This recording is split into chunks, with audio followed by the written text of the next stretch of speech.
In my last videos, I've focused heavily on corruption because Portugal is one of the most corrupt countries in the world. I even covered the fact that the current Portuguese government back in 2018 pressured the OECD to remove chapters about corruption from their report about Portugal. In essence, what is reported about Portugal and corruption, which is already extremely bad, is in reality much worse. Corruption is part of politics in Portugal in ways that you will not see elsewhere. It's an absurd level of criminal behavior, cult of personality, nepotism, superiority complex, and just plain greed that plagues the political class and the entire Portuguese culture, to be honest. If the Portuguese culture had nothing like this, then people would vote these criminals out of office. But the reality is that they continue to vote for the criminals time and time again, which means non-politicians are as corrupt as those they support. And the vast majority that doesn't even vote makes sure that those that vote for the same criminals over and over keep deciding the future of the country.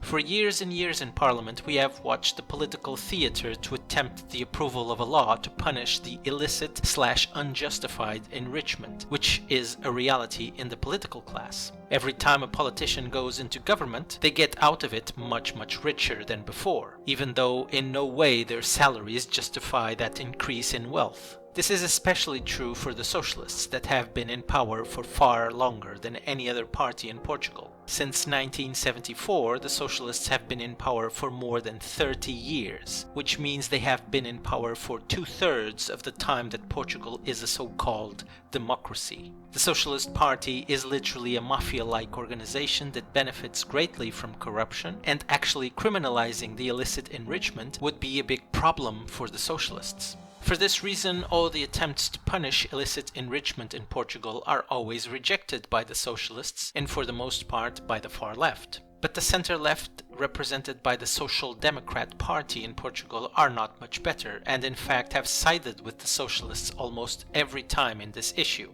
In fact, their joint proposals to supposedly fight against illicit enrichment reach ludicrous levels because they require a notification to the Portuguese Constitutional Court for the crime of illicit enrichment to be considered a crime. In essence, if you are getting money by means of criminal activity in Portugal, the Constitutional Court needs to be notified of that fact for it to be considered a crime. But since the money is obtained illegally and hidden, this notification will never happen, and thus it is literally impossible to criminalize illicit enrichment in Portugal right now.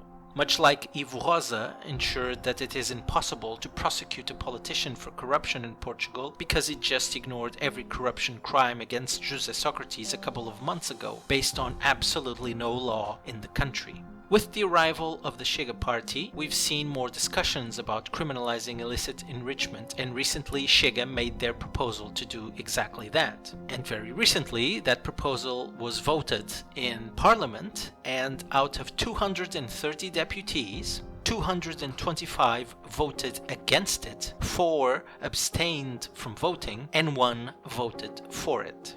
Obviously, the one voting for it was André Ventura himself, the only deputy from the Chega party in Parliament. The Socialist Party, the Social Democrats, the far left, the centre, and the new Liberal Party, Iniciativa Liberal, all voted against it. Obviously, it's no surprise that the Socialists and Social Democrats voted against this. As I explained before, they've been doing it for decades. The centre, by means of the CDS party, is a bit surprising but not unique, since CDS has also benefited from corruption and not criminalizing illicit enrichment.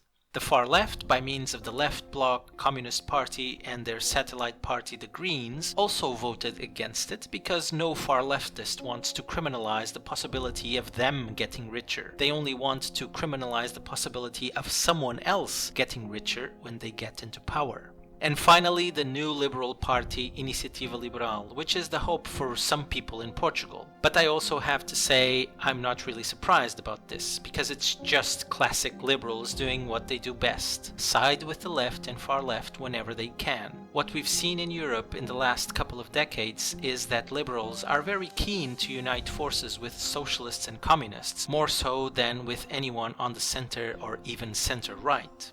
All said and done, Chega is the only party actually trying to do something against corruption, since the government does nothing, all the other parties do nothing, and of course the idiot president does nothing. Chega is not perfect. For example, in my last video I talked about how censorship is now legal in Portugal, thanks to the socialists and the far left. However, André Ventura from Chega party abstained from voting in that particular law. Obviously, André Ventura is just one deputy, and voting against it would yield the exact same result and censorship would still be legalized. But a vote against it would at the very least show that Chega was against censorship. But unfortunately, they did not signal that by abstaining. But I don't need a perfect party. I need a party that advocates for change in a time where Portugal is in its worst state ever. And right now, Chega is the only party that is growing in Portugal that on a daily basis demands for change with very concrete proposals, including constitutional amendments.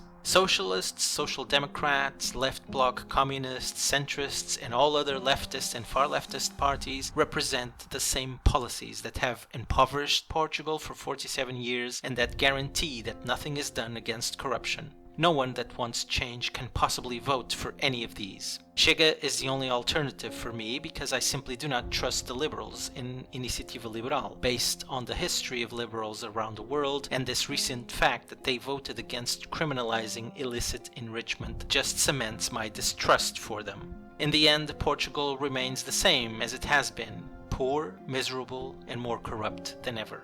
I hope you like this, and I'll see you next time.